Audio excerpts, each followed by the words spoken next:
একটা পোলা নেশাখোর ভাই সাধে হয় না।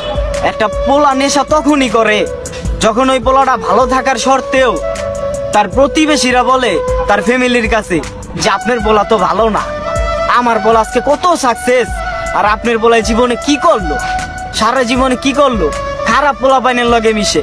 আরে বাবা রে, আপনার পোলা ভালো কাম করে, আপনার পোলা সাকসেস হয়েছে লাইফে, এই জন্য যে আর একটা পোলা নামে যে দুর্নাম গায়ে বেড়াইবেন ওই পোলাটা সাকসেস হইতে পারে না দেখা কি ভাই?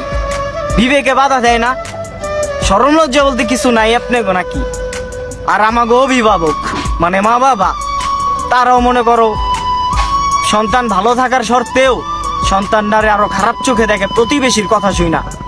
আর ওই সন্তান কিভাবে মানে এতগুলা পেন নিয়া ঠিক থাকবো? আমার বলেন, নেশা না করে ওই সন্তান কই যাইব?